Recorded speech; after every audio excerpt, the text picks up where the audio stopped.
Welcome to Nerdities. Bitches.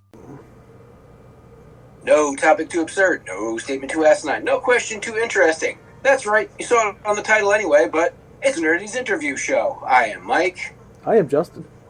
I'm Joe. And our guest this week is... Benjamin. And we are talking about Dead Air, right? That's correct. That's what I'd like to talk about. I mean, it's up to you guys. Ball's in your court. No, I feel compelled to talk about your most recent work, and it does sound interesting as hell. So, the breakdown I got from the Kickstarter campaign is once a year you can talk to the dead and how that affects the world as well as these specific characters. How bad did I screw that up? No, that's a very good summation of the book. So the idea is there's a technology called DTalk that's been invented and commoditized and put into retail, and it does allow you to talk to the dead for one day out of the year.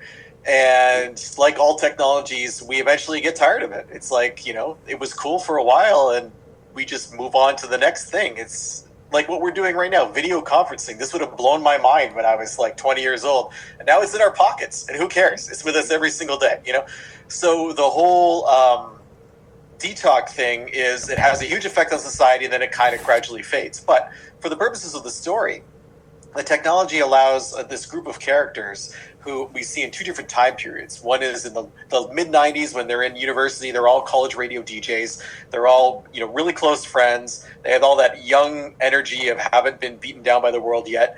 And then we see them 15 years later in a fictional 2011 where they're in their mid to late 30s and things are a little bit different for them. They've all gone their separate ways. But one of them uses this DTalk technology to reach out to someone because she feels guilty about a tragedy that occurred in their shared past, and she wants to apologize for her role in it, what she feels was her role in it. And when she does that, she discovers that the tragedy she thought she occurred didn't happen at all the way she thought it did. And so the story becomes, how do these people, as adults, try to reconcile their past, what happened, and if there's anything they can do for their friend that they had thought they had lost. It's interesting describing the notion that something this mind-blowing becomes, like, passé. It makes me instantly think of the Jurassic World movies. Like, yeah, they go into that movie where it's like, hey, we did it. We Jurassic like crazy. We Jurassic the fuck out of this island, and nobody cares anymore. No. And that was like a 10-year, maybe 15 years after that last Sam Neill movie to, hey, capitalism. What kind of time gap is there? Is it like this technology is fresh when they're young and that 15 years is enough for it to become boring? Or is this something they've lived with their whole lives? So when they're young in the book, the technology hasn't existed yet. So it's still our 90s, quote unquote. But probably in like the early to mid 2000s is when it gets invented. So by the time we catch up to them in 2011, it's been around, 5, 6, 7 years at least. And that's enough to take the bloom off the rose. Okay. So that's very interesting. I came into it thinking this has always been a part of their lives. They're just used to the notion. And then when they get older, it bites them in the ass. But it's really two different worlds. Yes, different worlds. Before the supernatural and after the supernatural. And also in this world, is this like the supernatural fulcrum? Is this where the world realizes, oh yeah, this shit does exist? Or is it one of those fantasy magic worlds where it's always been a part of life? Well, the interesting part of it is it's not really a supernatural thing. It's a technological thing, and it's run by a corporation. So it does have a really disruptive effect when you look at how world religions and societies have had to deal with its impact, because there's no... Just because you could talk to the dead, it doesn't necessarily solve the mystery of where are they, and just adds another layer.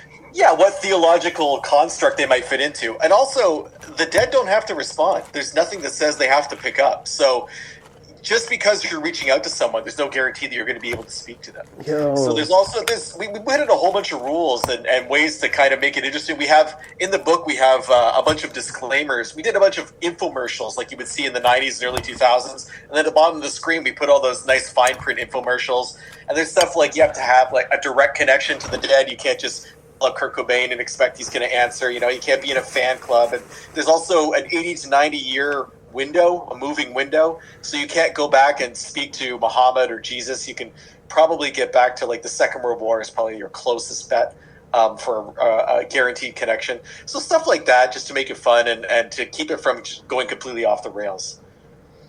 Those are fun, kind of gremlin-like rules, because if you start to break them down, you could be like, well, that's bullshit. Why would it stop here? Why would it stop there? But then if you're a fun writer, you'd be like, this is why it stops here. This is why it stops there. Yeah, it's rules upon rules, right? Yeah. It may sound silly, like you only get 100 years worth of dead people or so, but no, if that existed, I'd agree with that. Like, why would you be able to push the veil back 300 years ago? Who the hell from the 1700s would care to talk about and to talk to anyone now? And how could you even relate to like someone from the 1700s? Like, what cultural common ground do you have? Like, what vocabulary would you share? You know, it starts to get real weird right around then. Actually, there was some website I was on. I can't remember how long ago, but they took a poem. It was like a poem story, and every paragraph went back 50 years of the English language. And the challenge was to see how long you could keep reading before you were no longer able to follow the narrative, because they would just switch up into the dialect of that period. And like right around 1750, 1800, it starts to get sketchy. And like past 1700, it's really tough. The words just aren't there anymore that we share. But that definitely explains why stuff like Shakespeare is so hard to read. I don't know if you agree. In school, when they tried to make kids read Shakespeare, like Romeo and Juliet was a classic, it's impossible to understand even the most simple of his stories. But when you watch a professional do it, you can actually follow what's going on. And the problem with that, too, is that was intended for performance, right? So when you're looking at it on the page, like, it's dead. It doesn't really... Yeah. It wasn't written with any type of inflection or any type of sense of setting or even character, right? They really relied on the performers to do all of that and the mise-en-scène and everything. So I always had that trouble, too, when reading plays in school. It felt like a wasted effort. It's like, why not at least try to get the class to act it out? Even if it's just like a table reading style thing. You probably get a lot more out of it that way. Yeah. They try to have the whole group read a whole Shakespearean story and hand it off between... You'll have one kid in class who can actually speak, who can actually do public speaking, and it still comes out horrendous. And then you have a wall walker who's like looking at the page, who has an inch away from their face, trying to read. How could you have any continuity there? Well, that was a nice tangent. That was a very high-class tangent we just went on. I just want to say I rocked Shakespeare in school all the time. Me too. It's convenient that it's from an era where there's no video evidence of that. Joe and I were theater kids together. We were theater kids. So I appeared in Romeo and Juliet. I had the first line in the play, and I got to learn how to fight with a rapier. Well, that's cool. Yeah, it was pretty fun. It was a bilingual production, so one of the Montagues were English and the Capulets were Francophone. So like we went back and forth in both languages, and then I got to play the apothecary who sells the poison later on, because you know your school is never big enough where you can't reuse someone for a role. It's Iron Man acting. I'm sorry? It's Iron Man acting. You got to take on a role at every part of the play. Every act, you're somebody else. You got to fill in where you need to. Exactly. Given the topic, well, that's a good question. Is the topic death, or is the dead just a good tool for the story? So the story for me is about friendship and how it changes over time. Okay. And so death is this Death Talk thing is definitely a tool. It was a way for me to get into that story because I wanted to write something about 90s college radio, because I was a college radio DJ in that period, like 96 to like 99. I really enjoyed it. I knew the music, I knew the era, but I didn't want to do a slice of life story.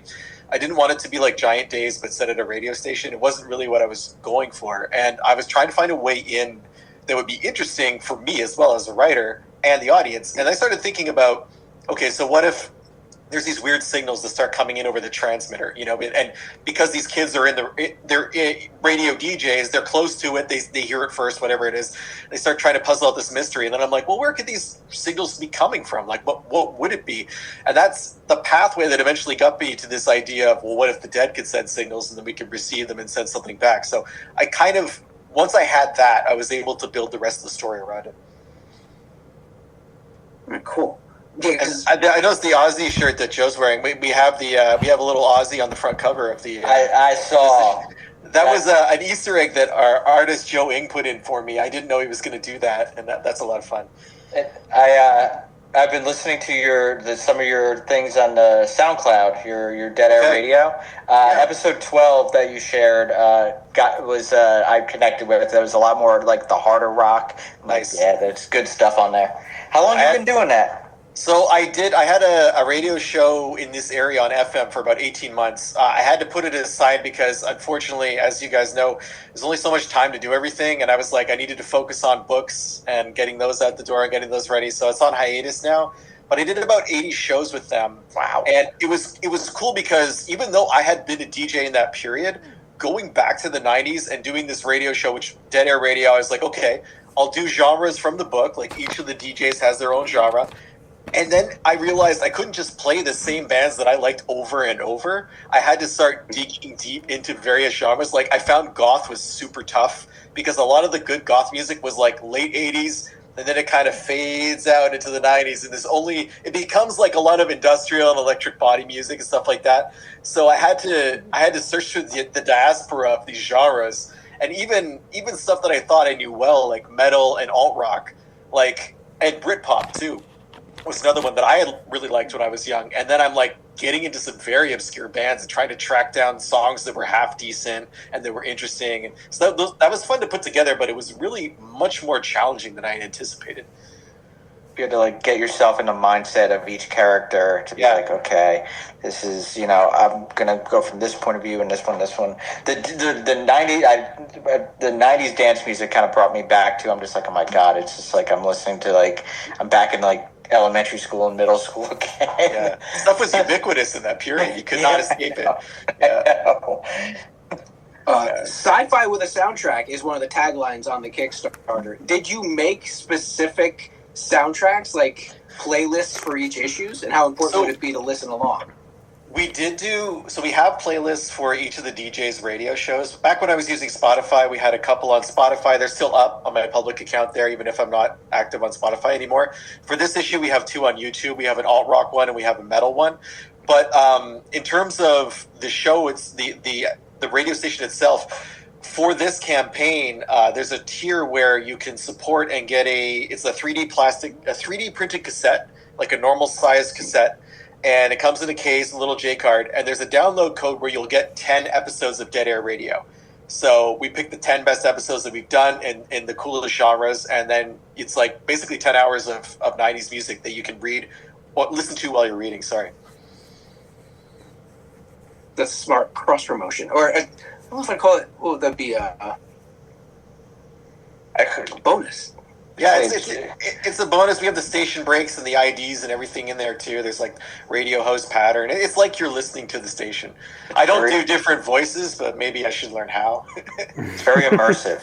There we go. A little bit of a time. Like the little interstitials while you're playing Grand Theft Auto.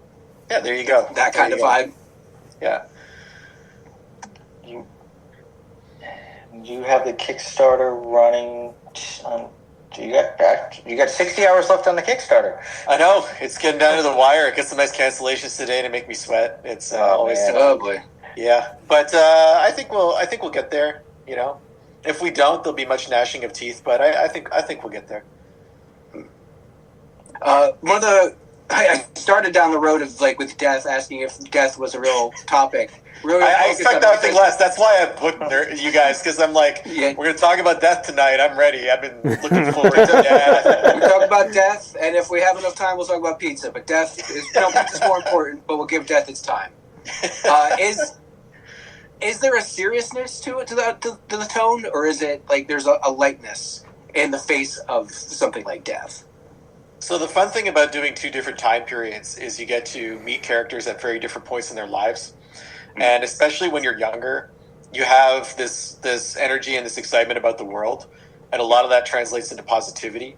So you get to see people before they head out into the world, and then 15 years later, you get to see what's happened to those characters, and what's happened isn't always pleasant, and the trauma that these people have gone through, whether it's their shared trauma that's at the center of the book or their individual traumas that, you know, might involve detox but are personal to them, because we try to show each character's interactions with the technology at one point in their lives, so that has an impact on them as well. And there is a tonal shift where you encounter these people as adults, where they have responsibilities, they have trauma, and they're all trying to figure out what that means in terms of their own relationships to each other. Can we still work together and figure this thing out? You know, because there's no guarantee that when you get back together with people that you thought you'd be friends with your whole life, and when it turns out that doesn't happen, there's no guarantee that that energy and that connection will still be there. So that was something really interesting for me to explore, because I've experienced it in my own life, where you have those passionate friendships that maybe they don't last the same way you thought they would. A description like that makes me think, if you ever you caught up with the characters from Breakfast Club the day after, Yeah, would or they yeah, really hold to what they said? yeah, and imagine if the people in Breakfast Club had actually been friends before that day. You know, Yeah. so like, yeah, you have like maybe a deeper bond, but it's tough. I mean, because we're not the same people we were last week, let alone a decade ago. You know, Facts. Painful facts. That daily reminders of painful Yeah. facts. yeah, I don't just mean joint pain and like insomnia, but Psychic damage too. Every day we get more psychic damage. Like Justin's son just got his driver's license. Yeah. Boom. Hey, congratulations. Psychic damage. Thanks. Yeah. well, you don't have to drive him around as much anymore. I No, guess, no. It's like you look at. So we started a podcast with him as part of our network of shows that we have, Mike and I, where we started showing him things we grew up watching, and like we had just like put all those episodes on the shelf, and we finally started releasing them through the last year and a half. So it's very interesting going and like hearing the episodes where he sounds like a little boy, and then you hear him now, and he's just like, he's got man voice now. And like in the last couple months too, like his body has changed to like a man body now. And it's that's a lot. it is. It really is, cuz like he's got a younger brother too. I have a little one who's 5. So like watching the two of them grow, and like Zach is still tiny, but like James, my oldest, in the last 5 years has grown into like a full grown person, and it is depressing. How did that happen? we No, but seriously, yeah, it feels like that. yeah, we had I told him to starve him. He won't grow. Nobody listens Yeah. to me. well, he was short too. Like he didn't hit a growth spurt until like recently, and now he's like near my height. He is taller, we found out today, than like every other member of my mother's side of the family. He towers Tracy now. Yeah, she's not big. Yeah, she's not big, but like he's also the only person that is taller than him currently is Hunter, and Hunter is taller than I am. Yeah, he's not going to beat like 6'6". No, he's not. But he spurted, and it's weird. Just, I really love the fact that we did the podcast, because I can go back and listen to his little times of like because there's much softer stuff we showed him when we first started recording with him, and like compared to now, we're getting into like teen sex comedies and the harder stuff we grew up watching from the 80s and the 90s, and like it really was a different time. Yeah. And just like the more adult responses we get from him, it's something.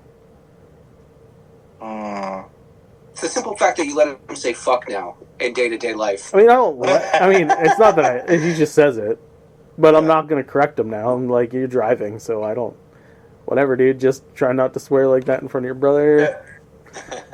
My nephew still hasn't cursed in front of me. He's 18 now. Yeah, Josh is big too. Yeah. My nephew is 18. He just went to his senior prom. I'm like, oh my Oh god. God. Yeah, scary. Graduating high school. Like, what the hell? I'm out. I'm getting gray. Yeah. I'm out. Also, somehow talking to the dead is less emotionally horrifying than this. Yay. Yeah, it's more theoretical.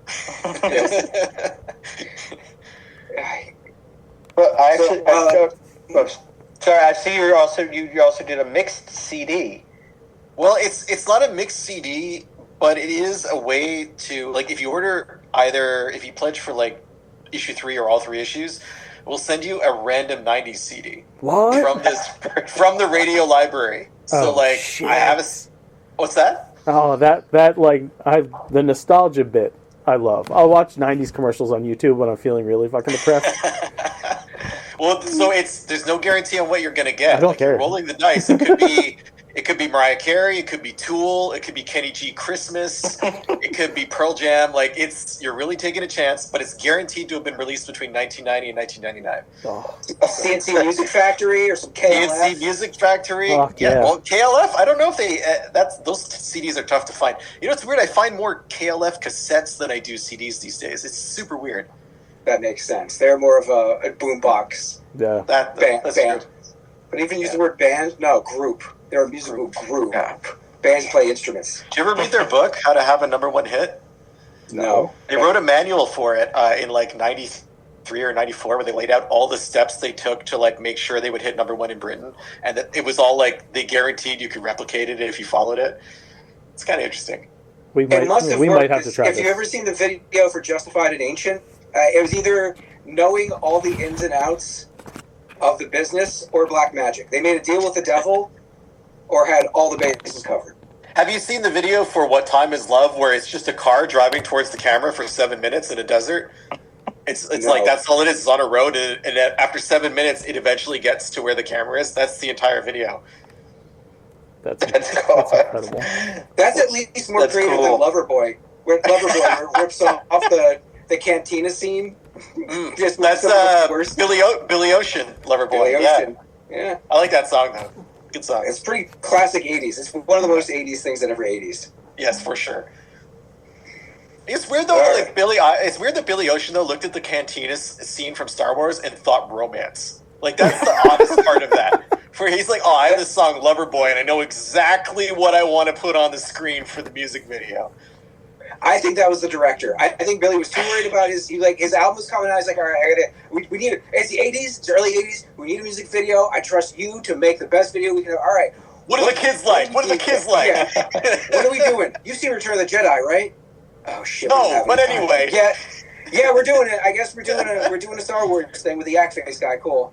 All right. No one's gonna watch it anyway.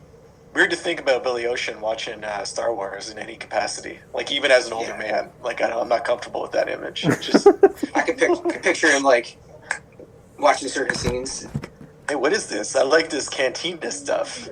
Yeah. It's a menagerie. I need a menagerie in my videos. What do you think he's doing right now? What do you think he's doing right now, Billy Ocean? I bet he's Residual on a money. cruise ship.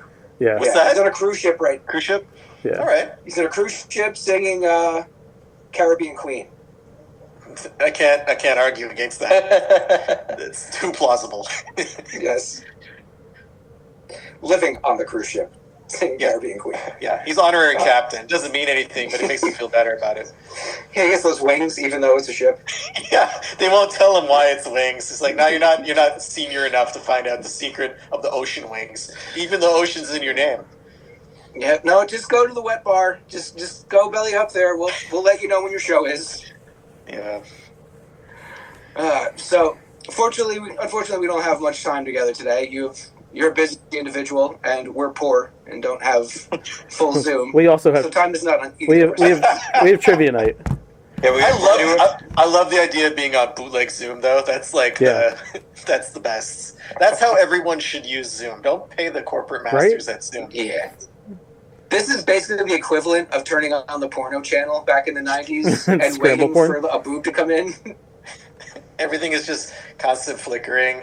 I feel like my arm. I think there should be random limbs like coming in and out of frame. Yeah. You know. We can be like that. That was definitely a pussy. That was a pussy right there. For like the tenth of a second, I saw a pussy and tits together. So it's a lesbian scene, guys. Mike, we're on the right one. Mike, wrap it. Wrap it, Mike. We're gonna die. Wrap. Okay. Kickstarter.com. Dead Air. Deadaircomic.com. Deadaircomic.com. We're going to Kickstarter.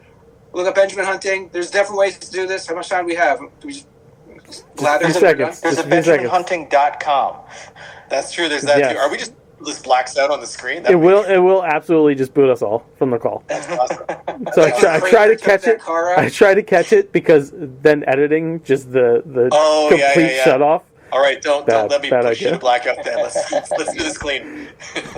All right, so support the Kickstarter, and check out Dead Air because it's pretty awesome. And who doesn't love music? Way to end with a bang, Joe. I love music. Thanks for having me on, guys. I appreciate All right, it. Benjamin, Thank you for your Thank time, you. Benjamin. Thank you. Bye. All right, Good boys. old-fashioned fuck bye, everybody. Yeah, you know our shit. Fuck bye.